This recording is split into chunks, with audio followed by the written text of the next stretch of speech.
And I think the other thing, when we thought about doing this podcast as a supervisor for the K-9 unit, as far as I can think, this is the only specialty in a police department where the tool that you are assigned to at work goes home and has a brain of its own, doesn't have an off switch, doesn't have a charger, is now doing things at home. It's doing things that might affect the family. It might get out of the back gate and affect the neighborhood. It might eat something that it didn't. Now you got a $10,000 vet bill because it ate your couch cushion. Like, all of these things don't apply to SWAT. They don't apply to any of the medic side of things. Like, it doesn't apply to patrol. It's a live animal that is also a police tool. You as a new supervisor are taking on a pretty big responsibility that doesn't stop at 5 o'clock. Welcome to Police K-9 Radio. Rich, what's going on? We have a guest today. That's pretty exciting stuff. We'll introduce him here in a second. Actually, I'm going to introduce him now because we're going to talk about Inukshuk really quick. One of our longtime sponsors. Sorry, man, throwing you off a little bit. One of our longtime sponsors, and one of the cool things about Inukshuk and Jason Miller, who is a K-9 handler for a busy Northern California agency. We're going to leave the agency out, but Jason has a dog that we sold him. That's the bad part. Shady vendor. Shady vendor. I'm going to fall on the sword. We sold him a dog that actually has some skin allergies, and you can talk a little bit about the skin allergies that he has. When we sold him, he didn't have that, but the dad picked him up. He had it, so that's and he lives a lot of his time in pajamas now. Yeah, so, is this where we flashed a picture of him in his onesie? I can give you a picture for you. Okay. No, what does that dog have going on? Like, what does the vet say that's happening? Essentially, he's allergic to everything in the world, inside, outside, grass, dust mites, everything. Huge struggle for about a year and a half. We had to put him on alligator food. It was, I don't know. They have that. Yeah, huh? yeah. It was a racket. Okay. Working with a dermatologist who we kind of found out definitely can ID what they're allergic to, but solutions was the hard part. The hard part. So finally got his meds figured out, but the food was still an issue. We were feeding raw, which worked very, very good, but was extremely expensive. So and time consuming. And time consuming and gross. You don't want to deal with it. Wife helps you feed, and she doesn't want. It's a mess. We were having to supplement with quinoa to help keep some weight on him, because if you feed raw with working dogs, as you guys know, it'll just shred them up and they just lose weight. So got him on Inukshuk and fed the Marine, and he's been thriving. He's been on it for probably 6 months now. We actually bought a whole pallet for the unit, so all the dogs are on it now. Everybody's on Dolphin formula? Yeah. Will you stop with the Dolphin? Getting us in trouble. There's no Dolphin. Zero Dolphin. Let's get the record straight. I don't know what's in it. I just know I go to my shed and I grab a bag. It's really good stuff. All his allergies have cleared up, dialed in the meds the right way with the allergies, and it's been a game changer. Back to easy feeding, come home, grab a scoop, throw in a bowl. Works great. How many dogs are at your agency? 6. How many dogs? 7. And you, that's right, because you have 6.5. Yeah. Springer Spaniel. That thing eats a lot, though. Yeah. You guys made the move to all Inukshuk. Is everybody on the unit? Yes, all 7 dogs on the unit. With Inukshuk now, we bought a pallet from the shady vendor that we got the dog from. He drop shipped it to us. We're finding that we're probably going to cut our budget cost $15,000 a year down to probably less than 10, or probably in the $8,000 range per year. So about a $7,000 savings for our unit in the PD. Cool. So good stuff. You're having the same success we have, and this all started because we started feeding dogs Inukshuk, and they were thriving on it. All the dogs keep weight on. If they're prone to being heavy, they stay perfect. If they're prone to being light, they put the weight on that we need. Like I said, my dog was having issues. He went from about 76 to 81 pounds of muscle, so that was good. Some of that was med related that we dialed in, but a lot of it was just the food. But you also feed less, they poop less. It's great. All the things that we normally talk about. Yeah. Cool. Who else? Good stuff. Ray Allen Manufacturing. So this podcast is geared towards supervisors and leaders within the unit, and so you don't necessarily have to be a supervisor to watch this podcast, because we're going to talk a lot about the leadership within. Even if you are a handler, the senior handler, there's definitely some things that you can do, and that's why we have Jason in here. He is the informal leader of the unit. And If you are a supervisor, however, and you need to get gear, Ray Allen Manufacturing, rayallen.com. It's a one-stop shop. They got leads, they got collars, they've got e-collars, they've got harnesses, they've got bite suits, they got sleeves, they got everything. We used to order from them, back in the 90s. And the nice thing about Ray Allen is they really care about their product. They are constantly updating it. Everything they have in there is really good stuff. So if you're looking for a harness, you're looking for a leads. For you supervisors, again, I know it makes it easier just to go to one vendor. We highly recommend Ray Allen. What were you doing in the 90s? I was getting ready to start high school. Okay, well, you're alive. Yeah. That's more so than we're getting with some of these handlers. I'm an 85 baby, which means Gregg was like 40 at the time. Yeah, you could be his son. Yeah, maybe. Yeah. Yeah. Yeah. Hairline's not adding up. Moving into the podcast, like Gregg said, today we're gonna talk about supervision of K-9 units, leadership of K-9 units. Gregg was, you've got an interesting story. Gregg was a lieutenant at an agency, decided to take a job at another agency so he could play with dogs. Became a handler, and then promoted back up into a sergeant K-9 supervisor position, and did some other stuff there. If you kind of want to talk a little bit about your history as a supervisor and what got you there. I, on the other hand, was a K-9 handler for 3 dogs, and I was quite annoying, most likely, to supervisors because I had my idea of how I wanted to do things. So I think this is going to be a good conversation from the handler side, which you've been a handler, you're a handler currently, I was a handler, and then on the supervisor side, and maybe kind of fill in some gaps as to why I didn't get everything I always wanted, and kind of where your mindset was as a leader and what you can do as an informal leader or a sergeant of a unit now to make it work best given your situation. Sure. So, I rose to the ranks quickly in a small agency in Northern California. Found myself a lieutenant way quicker than I wanted to be, and I found myself sitting in an office with my paddle holster and a dispatcher crying about how the other dispatchers weren't being nice to her, and I realized that my career path has taken a sudden left. And so I was actually training dogs at the same time. Elk Grove was incorporating and got the contract to start them out with their 6 dogs.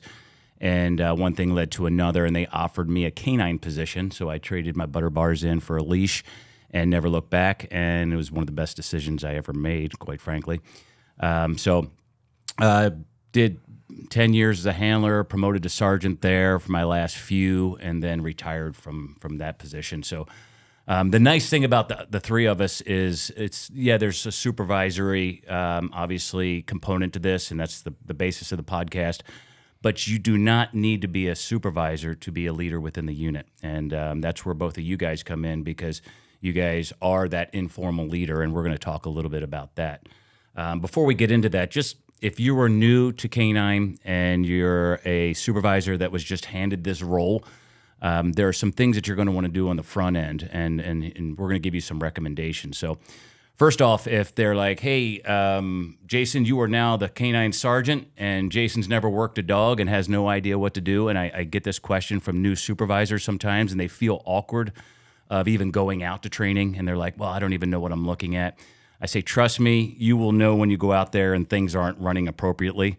If the dog's supposed to do a call off and the handler's running after him and he's not calling off, or the dog is not coming off the bite on a verbal out, or there's a lot of downtime, and that somewhat plagues the industry, and your handlers are more sitting around than doing actual dog work, that's pretty evident, and you don't need to be a handler to know that. But we'll break this down into supervisory roles, and then we're going to break this down into being a leader. And again, that has nothing to do with your rank and everything to do with your mindset and your desire to help your team. So on the supervisory end, if I am a new supervisor, the first thing I'm going to do is I'm going to call each handler in, and I'm going to have them sit down, really informal. As a matter of fact, I'd probably do it over coffee, and just get their input on where they're at with their dog, the issues they're having with their dog, any issues within the agency. Are we supporting them as a handler enough? Any dynamics within the organization that I need to know about, and just kind of have that conversation. And I'll tell you right now, and we always say this, we have never met the perfect dog. So you're going to have dogs with issues. It's just, how are we managing those issues, right? We don't want to be in denial and just say, all our dogs are perfect, they do everything. No, we're going to have some little issues that we're going to need to work on. So number one, get a feel for your handlers, where they're at mentally. What can you do for them? Like I always ask them, hey, what schools do you want to come and go to? What other specialties do you want to do with your dog? What's your dog not doing that you'd like to see him do? All those things are going to be really important on the front end. So come in asking a lot of questions. Nobody likes the new guy that comes in and already wants to make changes for making changes' sake. Don't be that guy. But go in more of kind of the mentality of servitude, right? I'm going to come in and I'm going to see what these guys need. I'm going to be there for support. Where are you guys at for equipment, right? How are we doing on training hours? Are we training in-house or do we have a vendor? What do you guys think of the vendor? What do you see more from the vendor? And so you can have that conversation with the handler and then reach out to the vendor if you're going outside or whoever the department trainer is. Hey, what are you seeing? What do we need to work on? What do you need? What can I do? How can I facilitate anything that these guys need? So kind of approach it from there. Then delve into the training records. Okay, are we documenting everything? Or read the training records. If this goes to court tomorrow, how does this read? Is this going to read well in front of a jury, or do we need to clean up some of the language? And then look at deployments. Go through their records. How proactive are we? How productive are we being as a unit? Because a good supervisor will get in there, break down the numbers, and then create. We need to justify the fact that we have a K-9 unit. And if nobody's looking at the stats, like, hey, how many calls are these guys going to? Well, how many times are they getting the dog out? How much dope have we found? How many people have we found and surrendered? Like all of this information, if it hasn't been gathered, that's going to be your job to gather it and then kind of break it down. And then you can actually look at the handlers. If there's a handler that's not productive, and what's the reason for it? Is it the dog? Is it the handler? Is it a motivation issue? Is it a training issue? So really dive in there and see what the issues are. And then lastly, as a supervisor, you are basically the liaison between the handlers and the lieutenant. So you need to educate yourself. If you haven't been to a K-9 legal update, you need to go to one. You need to go to a K-9 Supervisor course. There's 3-day courses all around. Bill Lewis and I offer one usually every year, but they're out there. So make sure you go to these because what's going to happen is when there's a physical apprehension, when a bite occurs, and you only get part of that information, there's going to be a lot of questions, and you're going to get questioned from the lieutenant or maybe even a captain. You're going to get caught in a hallway. And I like to set forth the rules right up front of like, even with your handlers, go, hey, if you guys get a bite, like send me an email, call me, however you want it to be. But make sure when you walk in that office, if there was a bite on the day before, that you've already been briefed and you know all the circumstances, because trust me, you're going to get part of the story. And we can sit here and talk about deployments all day long. And if I leave out one little detail, it'll make the difference between being a legal apprehension or something that we need to be concerned with and get in front of. And that's the other thing. If there's an accidental or something that occurs, like you're going to want to get ahead of that. So you have got to open up this communication with your handlers and put out the expectations of like, hey, if we get an unintentional bite, I want them to know immediately. If you get a bite on the street, I want to get that information before I walk in the office, and then you get railroaded by a lieutenant or a captain or something like that, wanting answers. So a lot of this just kind of comes down to having these conversations with your handlers. Yeah, and like you said, I think one of the big things is not coming in as the supervisor that's like, hey, I'm going to change everything. We're going to clean house. And sometimes house needs to be cleaned, right? Sometimes that is a thing. But if you come in as that supervisor right off the bat, then everybody withdraws. Nobody wants to talk to you. Nobody wants to share problems with you because they're like, hey, this guy's coming to fuck everything up. Mm-hmm. I don't want to even tell him anything that's going wrong because then maybe it looks like I'm the problem. My dog's the problem. Some of those things. So having that openness to be like, hey, let's see what's going on. Let's see how we can change things, good, bad, or otherwise. And I think the other thing, when we thought about doing this podcast as a supervisor for the K-9 unit, as far as I can think, this is the only specialty in a police department where the tool that you are assigned to at work goes home and has a brain of its own, doesn't have an off switch, doesn't have a charger, is now doing things at home. It's doing things that might affect the family. It might get out of the back gate and affect the neighborhood. It might eat something that it didn't. Now you got a $10,000 vet bill because it ate your couch cushion. Like all of these things don't apply to SWAT. They don't apply to, any of the medic side of things. Like it doesn't apply to patrol. It's a live animal that is also a police tool You as a new supervisor are taking on a pretty big responsibility that doesn't stop at 5 o'clock or whenever the shift is over. It goes home and it continues to be a good thing or a bad thing, but it continues to be a live thing at home. And you really should understand everything that can go right and wrong with the dog 24 hours a day, because there's going to be a call at, on a Saturday. If the guy works a Monday through Friday, there's going to be a call on a Saturday and it's going to sound frantic and it's going to be something like, I swear I locked the kennel, but I can't find my dog, right? Or I don't know how he got into the, eating all this inner tube that was out in my backyard, but it's gone and all that's left is a valve stem. What do I do? And you need to have some of those answers. So I think that's where you lean on somebody like Jason, who's not a unit supervisor, but how long have you been with your K-9 unit now? 10 years. How many dogs? A few? That's tricky. Too many. So a lot of experience, a lot of knowledge, been down the path of some dogs that have had some medical problems. We were talking about skin issues now, been down the path of bites, been down the path of use of force, been down the path of some interagency, maybe somebody in the unit did something wrong and you got to live through that process. So a lot of experience. Me as a supervisor, I come in and I'm like, oh shit, I can recreate the wheel, or I can say, hey, everybody seems to be kind of liking what you're doing, following your general leadership. Come sit with me and give me some guidance. Same in the military, right? I spent 4 years in the Marine Corps. The worst leaders were the guys that came in and never talked to anybody and just said, this is how it's going to be. And the best officers were the guy that talked to a senior staff NCO, said, hey, come in and tell me how this unit's going. Tell me how you're running it. What can I do to support you? Do we need to make any huge changes? And then open your ears and open your eyes and see what's going on in your unit. You want to talk a little bit about kind of your role in the agency K-9 unit now, and like how you're able to be a conduit between your unit sergeant has never ran a dog, right? Correct. Your unit lieutenant ever run a dog? No. So you have two. He got bit by Gregg's dog one time. That's Hey, let's not point fingers. Well, all right. Closest he's had a dog on him. I'll just say that. There we go.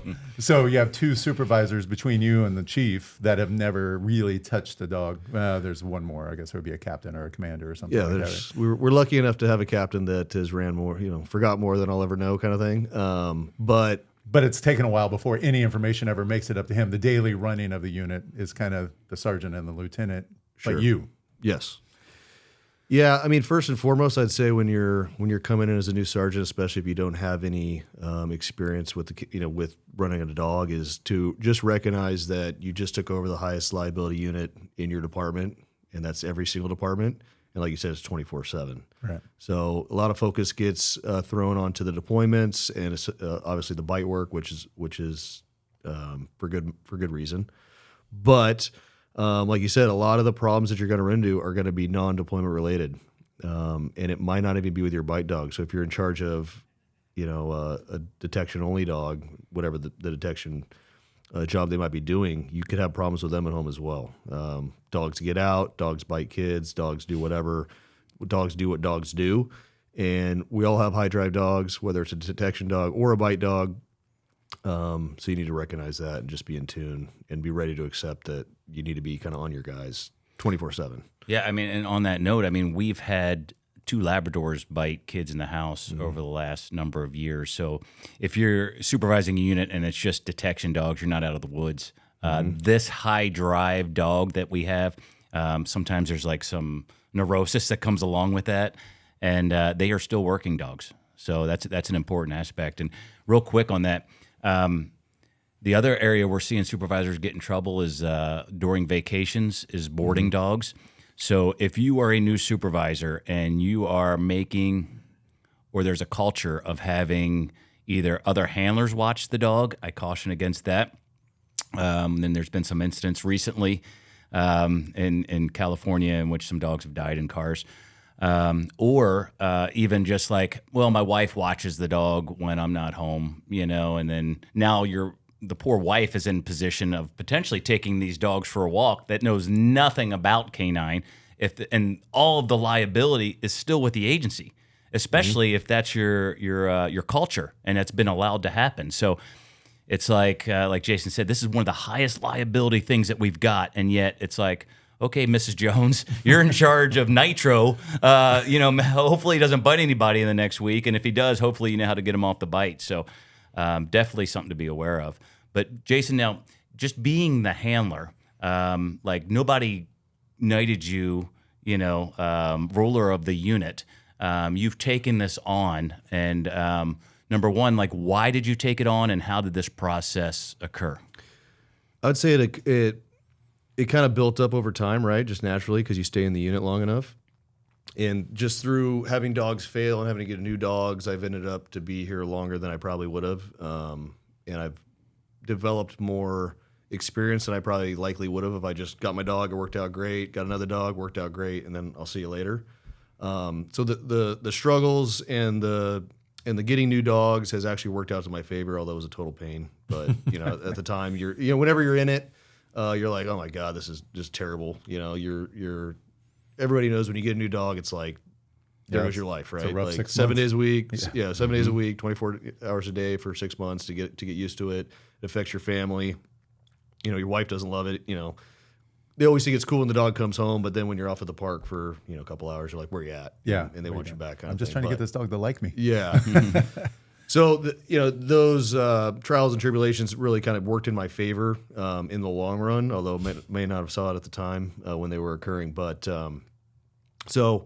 and then really it was just a timing issue. So the unit started with 6 guys that were super experienced. 3 of them were super experienced in the dog world. 3 of them weren't, but they had a lot of cop experience. And then through time they just faded off and promoted and left. So it ended up being where I just had a considerable amount of more time on than the rest of the guys. We have a pretty young unit right now. I think out of 6 dogs, we're looking at 3 guys that one guy just passed his year mark today, actually, or he was, today. And then 2 guys under him that are basically brand new. And then the next guy up is like 2 years on. And then, I'm at 2 10. years in K-9. 2 1 years year in K-9, correct. Yeah. And then I'm at 10, and then next guy's at coming up on 6. So I just ended up with having a lot more experience like that, and luckily for me, though, this is the only thing I've known is to come into a unit that had a really strong foundation, right? Gregg and the initial guys set a foundation and kind of a legacy to build on, right? And it's like you don't want to be the guy that ruins it, right? Or you don't want to be in the group of guys that ruins it either. You want to continue that tradition on of having good handlers and good dogs and performing well in the streets. So there's some pressure there just naturally to make sure things continue on the right path. Very early on, when the unit started, we became somewhat of a not me, but the unit became somewhat of a people would lean on us for information and training and help with their problem solving because these guys all had a ton of experience. There's probably like 50 years of experience in the unit or whatever it was. It's a huge number, and so we want to keep that reputation of like, hey, if you got a problem, you need some information, like we might have your answer. Right. Like, feel free to reach out. You build good relationships within your region, and then you just try to continue that. I think that's one thing to talk about too. We've been talking about a couple court cases that have been playing out in the Ninth Circuit because there's a lot of different issues that face canines: search and seizure, use of force, care, FLSA, like all those things. So when you're talking about having an experienced unit where like, hey man, I had a search question, canine guy should be able to answer that. Hey man, I had a use of force question. The canine guy should be able to answer that. Not because we're out there using force all the time or we're searching all the time, but because of our job in canine, you have to be on the forefront of what the hell's going on legally in my field. And just by watching these court cases, reading these briefs, doing all the things, talking to guys like Kamisic and that, you end up learning like, oh shit, that affects traffic stops across the board. That affects probation searches across the board. Like all these things that we're doing with canine, everybody else in patrol is doing the same stuff. They're just not using the dog. So it's really important as a supervisor. Like if you come into, not to pick on traffic guys, but if you come in as the traffic guy and you've been pulling over cars and doing DUIs for the last 5 years and now you're in charge of a canine unit, you're going to have to brush up on your search and seizure. You're going to have to brush up on your use of force. You're going to have to brush up on canine as it's affected legally in your district. Like there's a lot of things you're going to have to brush up on.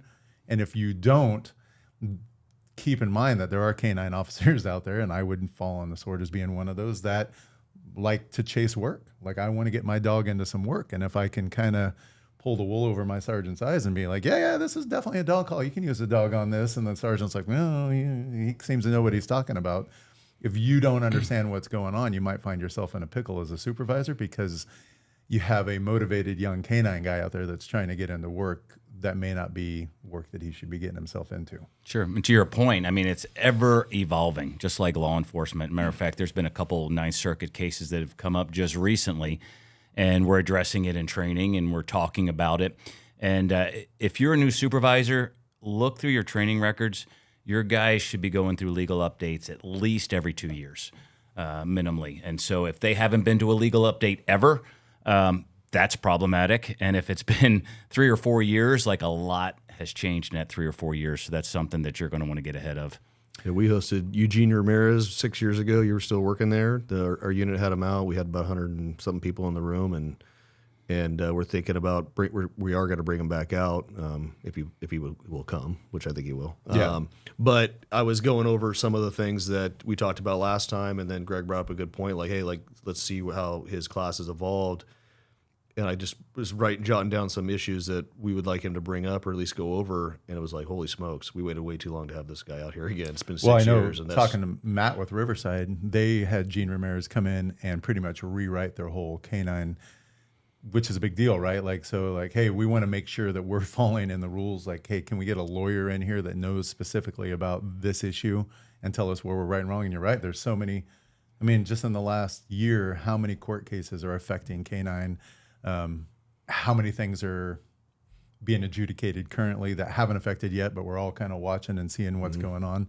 So as a supervisor, like you said in the beginning, a leadership and a legal seminar of some sort where you can at least hit the ground running. For sure. So I think our captain gave our new sergeant a really good piece of advice. He said, it's not 100%, but when you watch a K-9 deployment, if it looks bad, it probably is bad. If it looks good, it probably is good. When we pull it up on YouTube and you're like, oh, yeah, that's everybody's probably feeling that same way. Right. I mean, there's obviously a lot of nuances that you need to know some things about, but if you look at it from the lens of a layman, sometimes it even helps you a little bit. Like, that didn't look right. Maybe I should ask some questions about that. Or that looked super clean. My guy did a great job.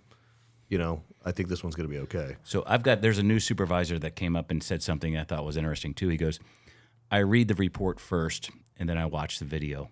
And he says it changes my perspective because once I read the report and see everything that was in the handler's mind, then I can watch the video kind of educated because it's like, there's always that background info, right, that you don't know that can make the difference between a good deployment and a bad deployment.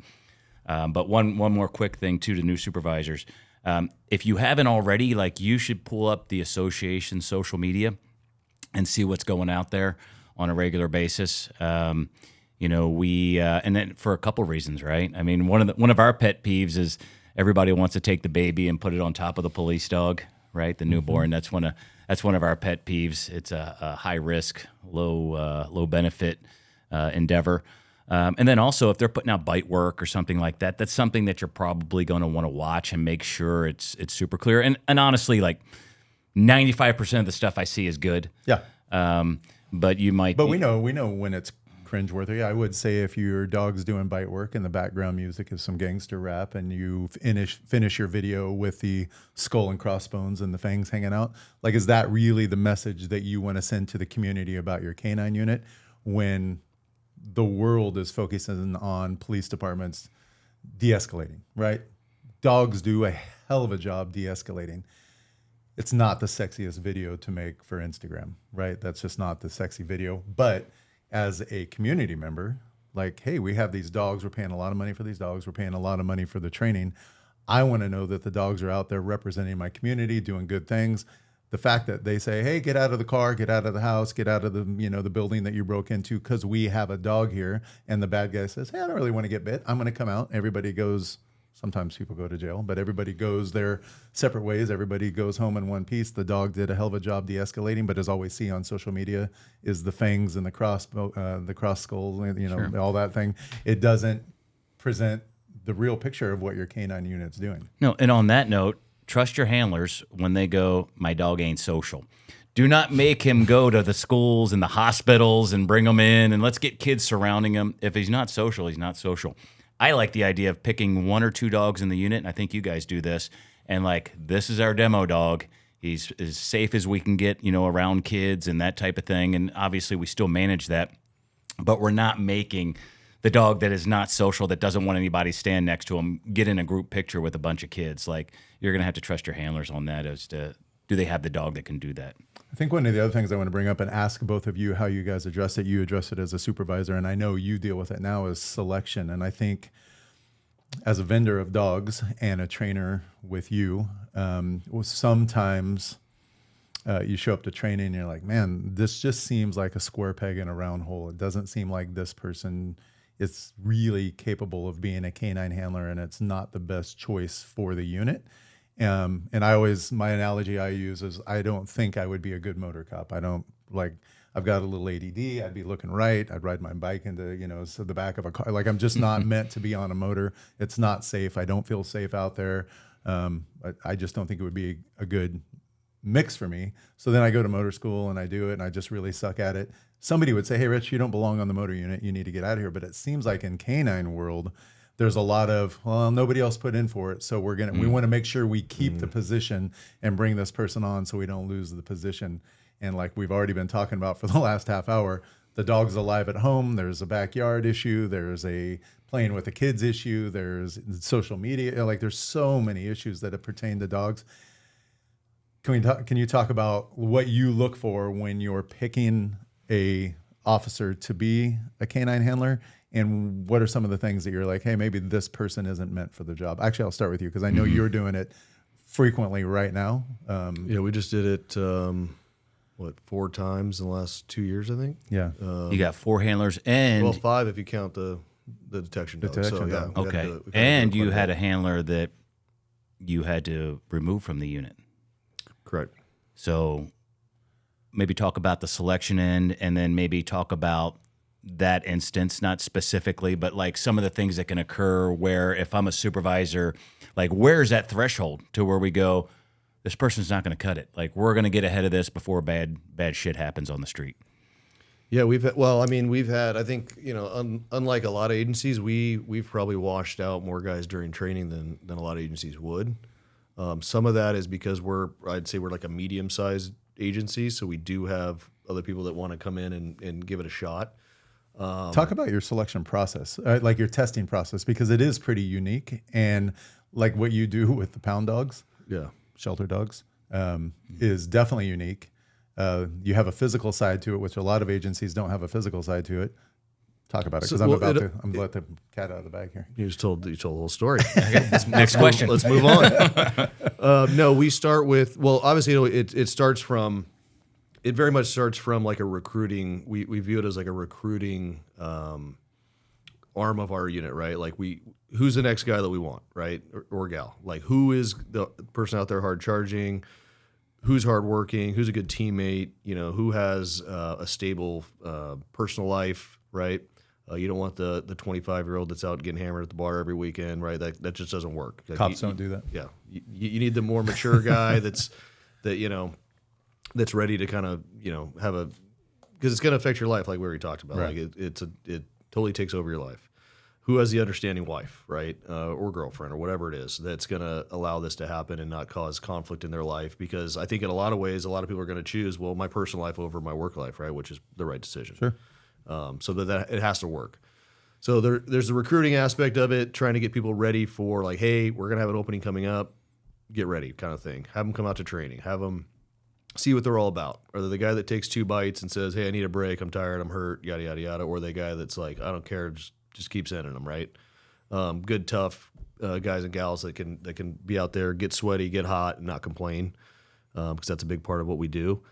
Once we have that part down and it's time to announce the test, and then we obviously have every agency, I'm sure, has like a policy surrounding special assignments, right, and a process for that. But luckily, our agency you still have to go through that process, but they give us a little autonomy on how we do the test. So first and foremost, you have to put in your application, and we're going to kind of review that and make sure you qualify. You meet the minimum qualifications. Ours is 3 years as a patrol officer, and you have to get a supervisor recommendation and review and all that. And, that's the agency side of things. We'll have a testing day. We'll schedule it with you. Hey, this is the day you're going to be out there, 8 a.m., physical agility test. Essentially, you run the same SWAT PT. We do add a little bit of time. There's less muscles and baby oil in the canine world. So there is a little bit of time added to it. If you've seen our unit, we got some hefty boys in there. So, and they're as athletic as could be, but maybe not the long distance runners that some of the SWAT guys are. So, physical agility test, pass fail. If you meet the qualification, you get to move on to the next phase. There's the run portion. It's a SWAT 880 from post. It's not a big secret. Everybody knows what it is. And then we just do a simple grab I think we use a 75-pound sandbag, throw it over this bar, just kind of demonstrate you can make sure you can move your dog around. It mimics a dog. Everybody passes that. We never have any issues really with people pass or fail on the physical agility test. I think everybody knows what it is and they're ready. From there, hey, go take a shower. We'll give you a call when we're ready for you. We have an animal shelter in our city. It's pretty big. It's usually filled with dogs. So we'll go over and kind of pick a couple of dogs that we think kind of meet the criteria of what we're looking for. The mean ones. Yeah, as mean as we can find. Yeah, we go into the dangerous room, and then we'll typically find something medium sized, friendly, kind of wants to work. We do a little test, make sure it's kind of hungry, wants some food. Maybe even tell the shelter. We usually try to identify them beforehand. We talk to the kennel staff over. They know which dogs are good and easy to deal with. And hey, find me a couple easy dogs that really like food or like toys that are motivated to get out of their kennels every day with you. And we'll use those dogs, and then maybe tell them, hey, don't feed them in the morning, because we're gonna come mess with them, and we'll have them give them a lot of food. We're gonna give them a lot of food. Yeah, if they do the test right. If they do it right, yeah. If they do the test right. Hey, there's a hint. If you're an aspiring canine handler and we work with Jason, food's a big part of it. Exactly. So we get those dogs. We'll bring the handlers over at one at a time, and essentially they're presented with a small fenced-off yard. The dog's in a sally port and with a collar on. There's a table full of equipment. You got food, e-collar, pinch collar, leashes, a treat pouch, treats, high-value treats, low-value treats, a toy, a couple different kinds of toys. And really it's, hey, there's your table full of equipment, and select what you need. There's the dog, and there's an obstacle course set up. It's very simple. I want you to heel them around the entire yard. I want you to weave in and out of this cone, get them to jump over this, get them to jump on this, show me a down. The hard one's always get them to go through the tunnel. Can you get them to run through that tunnel or not? That seems to be one everybody struggles with, because it is hard, especially if the dogs have never seen it. And you have a certain amount of time. It's not necessarily how fast you complete the time. And they're told us ahead of time. I'm not looking for you to finish the training in 8 minutes. It's not about how fast you get this done. It's not a race. It's about how you interact with the animal, right? And that's just kind of all they're told. So it's fair, right? I don't want one guy thinking that, this is a race. Whoever gets the fastest time is going to win. So he just hooks the dog up and starts dragging him around. Right. We tell them ahead of time, this is not about how fast you finish. This is about your interaction with the dog. And if they've been doing their homework, then they know what that means. If they haven't, then they have no idea what you're talking about. They're probably not going to do very well. So go through that, see how they do it. We have a couple evaluators. We usually bring somebody, Rich has done it a couple times for us, outside of our unit, come to be an evaluator. Somebody that we trust, that knows dog training, that trains the same way we train. And then we'll get somebody that's not in the unit, that was within our department, that also knows the dogs, prior canine handler, whatever it is we can find. They evaluate and judge that portion of it. We have a grade scale. It's all matching, 100-point type thing, different aspects of it. And then once you're done with that, you go straight into your interview. Standard interview panel. It's pretty standard. The questions are kind of normal. What have you done to prepare? We may ask a couple little technical questions. Do you know what classical conditioning is, operant conditioning? Have you ever, see if they've even heard of it. If they haven't, then maybe they haven't been studying or listening at training when they've been coming out, if they've been coming out. And then a couple scenarios. And we really try to make it, maybe one towards the de-escalation side, one towards the apprehension side, but really kind of encompass and make it not difficult, but they can be thinkers, and you can go a couple of different ways with each scenario. It doesn't mean you're right or wrong. It just means that we want to see how you're thinking about these things. And then lastly, and I think probably most importantly, is we have a unit assessment. It's somewhat like a eval 360, but not. We kind of do it on our own. We have a piece of paper or a form we use, and it's just like, what have you seen from this person? What is your interaction? Are they a good teammate? Do you think they'll be a good teammate? We sit down, we kind of round table it, and we go over each candidate, and then everybody gets their own form, and they all fill it out on their own without each other. We don't do like a group like, all right, everybody put 10 here, right? Yeah. Like it's very subjective to each handler that's on the unit on what they think about this person, because at the end of the day, we're a 7-person unit, 6 patrol dogs, 1 narcotics dog.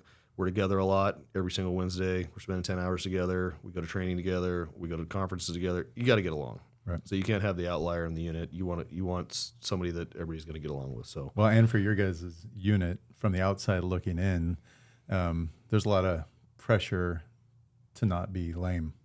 Yeah.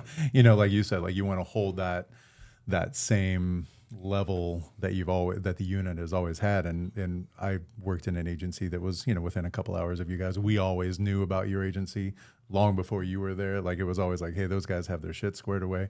So there is that pressure to keep that going. And the last thing that a unit like your unit needs is somebody who's not out stopping cars, somebody who's not answering up for calls, somebody's asking for a dope search or something, and like, I've got 20 minutes left in my shift, I'd rather not. Like any of that stuff that makes the unit look bad. And we all know it takes one handler to make a unit look bad, or one cop to make any unit look bad. So it's really important, and I like the way you guys do it.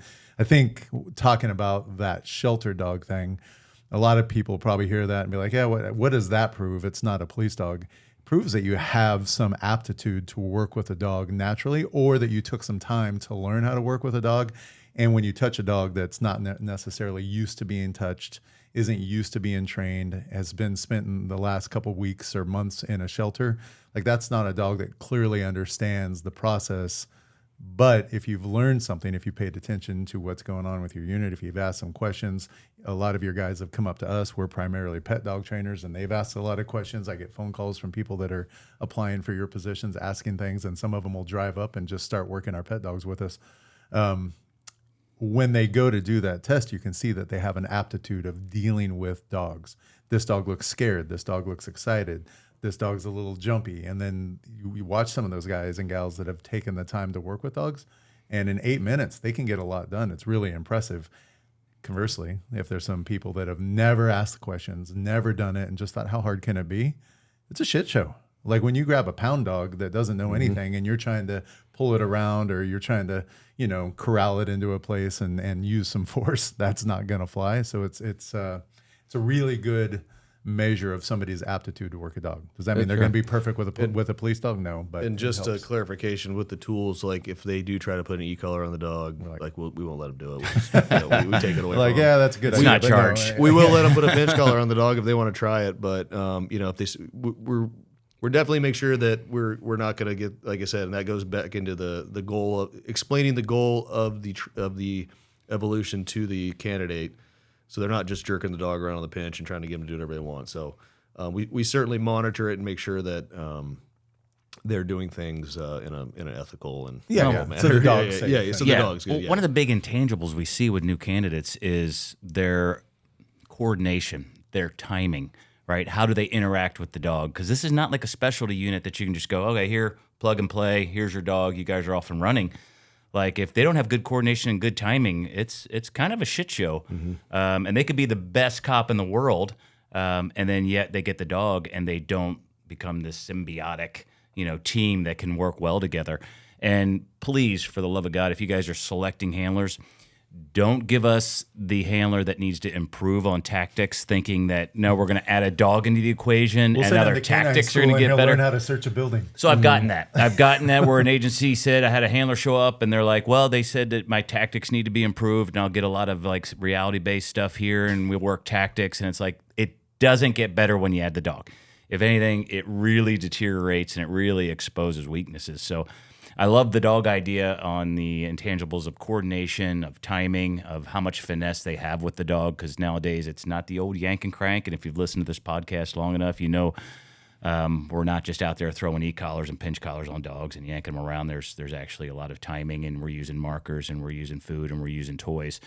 And it's also, we've had handlers actually show up that are kind of afraid of dogs, which is odd why they would put in for K-9, but it does happen. And so a lot of times that test might... it might kind of at least expose that to a certain degree. I think one really good thing the SWAT world really found out, and I think they studied, was athleticism plays a big part in timing, and you're being able to be a good, if you're unathletic and you're in a stack of 6 guys, you're probably going to be stepping all over people, falling down, you're going to trip, and the same thing goes with a dog. It's the athleticism goes a long way. I'm not saying you need to run a 4.40 and bench press 500 pounds, but do you have good footwork? A little nimble. Is your timing quick, good? yeah. Right? Do you understand timing and that sort of thing? You had a guy 2 years ago in the basic. I can't remember his name. Tall.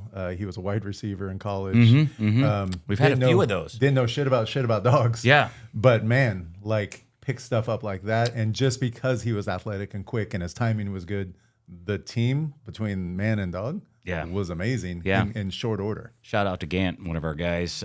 Same thing. Yeah, he played semi-pro ball, and his timing is freaking awesome, and he's athletic, and then he comes with tactics, and I'm like, it's the handler gods have rained down upon me in the basic handler class that we this guy's going to be a success. So both of you guys are saying it's important to be a good cop before you're a good canine handler. 100%. And I think a lot of the bigger agencies, the county to the north of us, large agency, full-time SWAT team, a lot of dog work. Historically with their agency, you used K-9 to kind of get onto that full-time SWAT team, right? You got a dog, you proved that you're like this kind of high-speed cop, and then they would take you into the K-9 world or into the SWAT world. We kind of do it the opposite, right? I like to see a guy that maybe goes out for our SWAT team and then goes and learns all those tactics, and then if you can bring that into the K-9 world, then it's so much better, right? We find that they succeed a lot more, and part of it probably has a lot to do with it because they're on SWAT. They interact with us a lot, but learning the tactics through the SWAT world is a good way to hone those skills prior to the K-9. I think you guys have given some good information on supervision. I'm going to give you guys some questions from the bitchy, whiny K-9 cop that wants to know why certain things aren't happening the way I think they should happen as a K-9 cop. One, I want more money for harnesses, muzzles, toys, agility equipment, all that kind of stuff. Why am I not getting it? That's a good question. I think you should get it too. Yeah. It does feel like sometimes as a K-9 handler, and we see it in our groups, that SWAT gets their stuff, traffic gets their stuff, there's night vision goggles here, there's helmets there. And hey, K-9, if you guys want some stuff, you can go sell some brownies down the street. And if you make enough money, then maybe you can buy a new leash. Sometimes we're our own worst enemy. We're so motivated to want to do this job that it's like, hey, we're going to go set up a 501c3. We're going to be a nonprofit. We're going to buy our own dogs. We're going to buy our own equipment. And then the agencies go, okay, well, you've proven you can do that. That's going to be the standard. Speaking to the handlers, that's a slippery slope. I mean, I know you're motivated to get out there and get your own gear and stuff like that, but as soon as you start doing that, that becomes a culture. And I will say, from being on the other side of the table on the administrative side, generally there's enough money in the budget to pay for all of those things. I think you need to make the case that due to liability, we can't have harnesses breaking. I can't have dogs getting choked out on harnesses. We got to replace the equipment. And I think it's important for you supervisors, when you get a new handler, don't go into the pile and go, okay, what kind of equipment can we salvage here? A new dog, a new handler, I think should always be followed up with, we're getting all new equipment unless you can show me that this other equipment that we have is just in such great repair that we don't need it. And then if you get all new equipment with each dog and you budget that accordingly on the front end, usually that's not an issue. And then all the extra equipment from the last dog, that goes into backup equipment because handlers are going to lose shit. Stuff breaks, stuff breaks, gets left on top handlers of the car. put on all the time.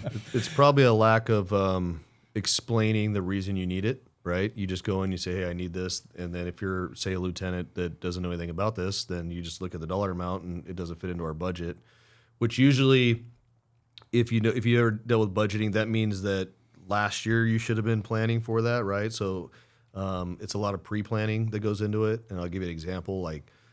We've already went over, my sergeant lieutenant at the time, right now, I've never ran a dog.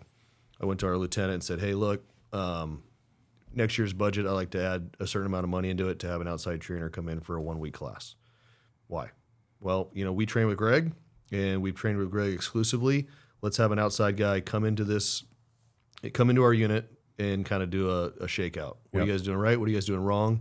And I told him, I said, look, I'm not expecting to have our hair blown back by anything, right? But I think we could pick a few things up over a week that can make us more successful. And obviously Gregg's. I'm gonna hit on that one really quick because what happened here is pretty cool. Mike Nesbitt is the guy that you guys had come out, so he came out and did that. Gregg's your trainer, and we know that there's training groups where the trainer or the supervisor says, no, you guys don't get to look at anybody else's shit. You do what I say. There's no reason to have anybody else come out. Mike came out. You watched. You went there and said, 100%. "Hey, I want to take a look at this, and I want to learn and see, like, hey, are there holes in our program?" You, having a friendship and a relationship with Gregg, said, "Hey, we're going to do this thing, and it's going to be aside from you." Both of those things are pretty bold moves for you to accept, you to propose, and it's fucking awesome. Like, it's really good for the unit to see, because I know you came away from that. You called me like, "Hey." Like you said, nothing was mind blowing. We didn't come away with it, but there's 3 or 4 things where, like, hey, that's really useful. And we did the same thing with Tone, with Stambro. Anytime we've talked to somebody, we're like, man, let's see what we can get from this. You never close down, and you guys as an agency don't stop learning. Yeah, and I think now moving forward, we get to do this every year, right? We got to keep the budget in, and we'll bring in somebody new. You know, a couple years, maybe Nesbitt comes every couple of years, maybe another guy comes. You know, we'll just keep looking to expand on that program. Again, and then to Gregg's credit, very open-minded. You're going to bring somebody out? Great. Let me check my schedule. We actually scheduled it around his handler class so that he could be there, right? Because he wants to be there. Right. And I think he sat in the class and he said, "I'm a student this week." You know, so and he's sitting in a room with his guys that he trains and then accepting that. So I think it makes a really good relationship, and it just builds the unit, and then he can take what he learned to all his other agents, and then you just continue to grow. We get emails all the time, and it'll be a handler saying, "Hey, man, I'm having a really hard time with outs. My dog won't venture away from me," like whatever it is. And we'll say, "Hey, like, try these things. Then they're like, "Yeah, I'll have to try them on the down low, because if my if my unit supervisor or my trainer finds out that I'm talking to anybody else, like, it's over. They're going to chew my ass. They might put me off the unit." Like, if you're that supervisor, if you're that trainer that's telling your guys they're not allowed to go look anywhere else for information, and you can honestly look in the mirror and know that you don't have the solution to the problem, like, you're the fucking problem. Like, you not allowing them to go see something else is an issue. I'll give you a quick story. As we were going to host that class, and probably 2 weeks prior to the class, I get a call from one of our handlers that says, "Hey, I have this academy mate. He is running a dog at an agency around us, and the dog keeps nuking him. Every time he gets him out of the car for a felony vehicle stop or whatever it is, he's getting nuked by his own dog. It's a problem." And he was calling to ask, what advice would you give to this guy on how to kind of start to fix a problem? And I just said, well, lucky for him, we have Nesbitt coming. Why don't you bring him out? And we were keeping it very small. We were going to do only like about a dozen dogs, which is small for a Nesbitt seminar. And I said, bring him. He can come for free. It's free. We're paying for it. We'll, his payment to us is we get to learn how to, we get to see a way that maybe somebody outside of our unit solves that problem. We all benefit from it. Week prior to the class, it was a 3-day class. He said, I can come to the first 2 days. I can't come to the third day because that's my training day, and my trainer, my sergeant can't find out about it. They cannot find out that I was at another training with my dog. I was thinking in my head, I was like, that's bad. Canceled the week before. Probably out of fear that he's going to get in trouble. And I get it. Sure. Like, he doesn't want to. It's a lot of pressure to put on that handler when you have that culture in your agency, and it's sad to watch that kind of stuff go down. So supervisors, don't be that guy or gal. So it's real simple once you categorize what your priorities are. And we're in law enforcement and in K-9, the mission's got to be number one.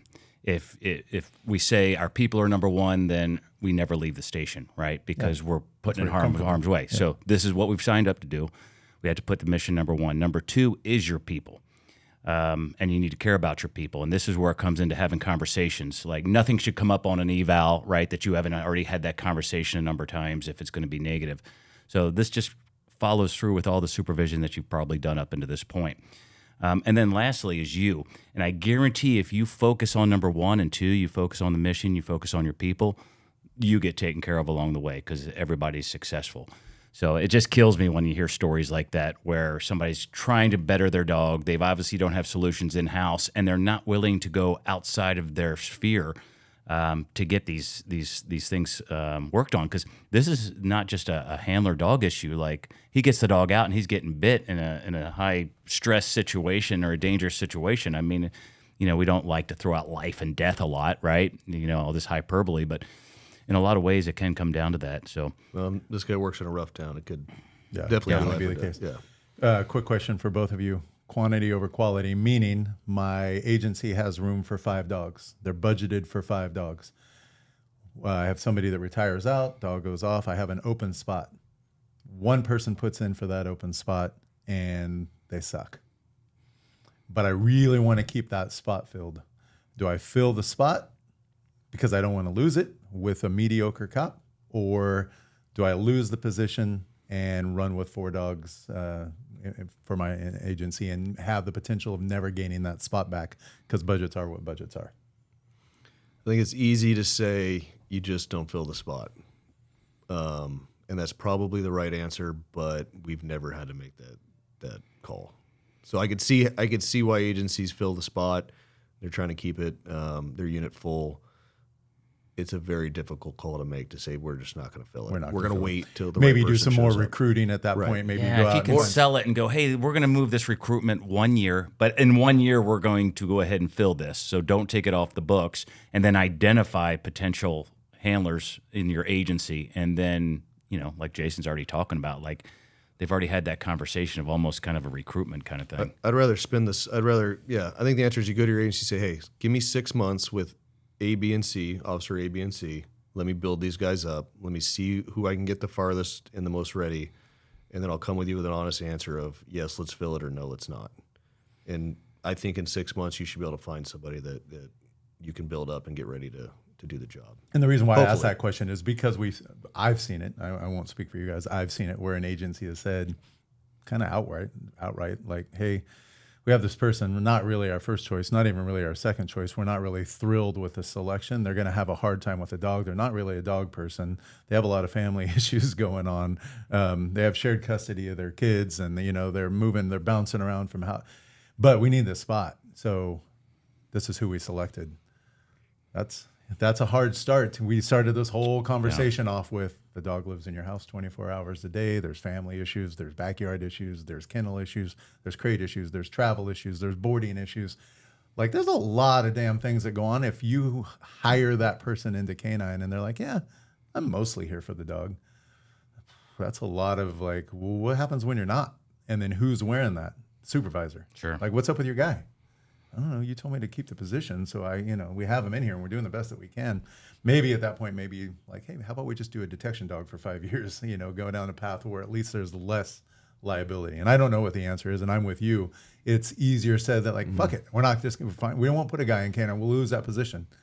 Uh-oh, now we're down to 4 dogs, and then next year 2 people want to be K-9 handlers. Like, shit, why didn't you ask this year? I would try and, like you said, push it down the line. Like, give us a year, don't close the spot. Like, let me find somebody that's the right somebody. Usually those, I think, and Greg probably back me up on this, usually the agencies that have those problems are the agencies that aren't doing the recruitment arm of their process, right? Yeah. So you never see anybody come out from this agency. All of a sudden, this guy pops up and he's like, "Hi, I'm the guy." Yeah, I want to be the guy. And, Yeah, never been to a training. And really, it was like, they just kind of asked me if I was interested. Or maybe that's a sign of your unit itself. Like if everybody in the department is like K-9 guys, like they're just always sitting around waiting for a K-9 call, and they never, they're never out being proactive. They're not handling calls. They don't show up. We ask for a dog to search. They don't. And then there's a bad taste in their mouth for the K-9 unit, and they're like, I'm not going to do that because it's not going to make my career any better. So if you're the supervisor of the unit, nobody wants to put in, maybe you need to look and see like what is the rep of the unit? What's the reputation of that unit and how is it seen throughout the agency, and maybe start fixing that. Yeah. Supervision of a K-9 unit, man. It's like I said, when we started this conversation, I looked at like all the things that a K-9 supervisor has to carry and how often, again, like if you're the SWAT team supervisor, like, hey, let's make sure everybody's fit. Let's make sure everybody can shoot. And then you're there for 99% of the calls as the SWAT team guy. And then we all go home together and, like we talk about that K-9 stuff. K-9's happening right now at everybody's house. K-9 is happening at every K-9 handler's house right now and on duty. Well, yeah, if you look at the SWAT world, it's a good point. It's like training, mission, debrief every time. Training, mission, debrief. Training, mission, debrief. And with K-9, it's like training. All right, well, let me know how it goes. Yeah. And there might not even be a debrief, right? Because it run through the blue team process, and we'll talk about it after, right? And that could be weeks or months down the road. It's like, unless it's a really bad one, you're going to get in trouble, then they'll start talking to you immediately. But if it's a good one, and hey, a couple little things we could do better, that could take weeks that conversation could take weeks to happen, which is where, like, having somebody like your senior handler, they can go talk to that officer, hey, a couple little things we could do different, but it keeps it out of the whole POBAR and supervisor realm where you could start running into trouble. Yeah, and here's the reality. Like, if you are going to be that informal leader, you're the senior handler, and you're going to take it upon yourself, which I encourage you to do, especially depending if you have like an absent supervisor or one that's not real familiar with K-9s. You're going to have to be that shining star. So, like if you go out to Jason's car, all his shit situated, he doesn't look like a soup sandwich. He goes out there, he takes it serious. His dog is going to perform at a super high level. And if not, he's going to be spending the extra time. So you got to be that model handler, right? And then you show all these young guys and gals like, okay, this is what it's supposed to look like. And then take an interest in their life. Like being a good supervisor is just having conversations. We've already talked about the fact that these dogs go home, with all the handlers. There's a nexus to the department at the house, and that's what makes it very different, like Jason's talking about. So you've really got to be in touch with what's going on, even in the personal life, right? They're going through a divorce. The dog's living in a separate house. Do they have a kennel there? Like all these little things that can go wrong. And a lot of times, I think we said it in the beginning, a lot of what goes wrong in K-9 isn't even the deployment itself. Yeah. It's everything that surrounds the lifestyle. It's just setting a tone for like you said, if you handle the little things, usually the big things take care of itself. Like you said, if you're going to be the informal leader, keep your car clean, like keep your equipment straight. Like, are your leads all nice and tight and tied up, ready to go? Or are they all over the back of your car? Do you show up to training on time? Are you the guy that's trying to rush home at the end of training? And, because we, like you said, we train for a lot of times we're done at like 3:00 with you. But maybe we have a couple more hours. Do you go back to the city and hope for some dog work, or do you just try to get home and log off as quick as possible? Right. Sure, and I've seen you also pull handlers aside. Hey, we'll work doing this during the week. You're having issues with whatever it is. Like you're taking that initiative to take an interest in others. Yeah, be there. Yeah, you hope to get to a point where you can obviously solve a lot of your own problems. So then you start looking for outside problems. But then, like you said, if you have a problem with your dog, then show that, hey, I'm putting in the work to get it corrected the right way and to get it quick and corrected quickly. My dog, no dog's perfect, so every dog's gonna have some issue. You got to fix it, and you gotta show the right way to fix it. But I think it's just setting an example of like, and then hey, your dog doesn't need to go inside the PD, and that's what we do here. Our dogs don't go inside. Little things like that, right? Like just setting the tone of how we do things, and then hopefully they can pass it on to whoever's going to come up next. I like it. I think this is good information.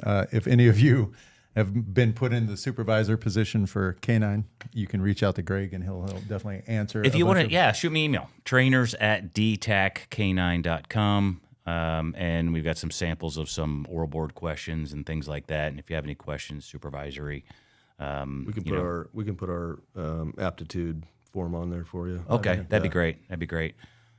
Before we sign off, this is our new studio. We're going to be trying to make this work out. This belongs to a good friend of ours, Colby Abbott, who with Front Sight Creative. We really like what's going on here, and hopefully we can make this our full-time studio from here on out. 100%. But in the meantime, train hard and be safe.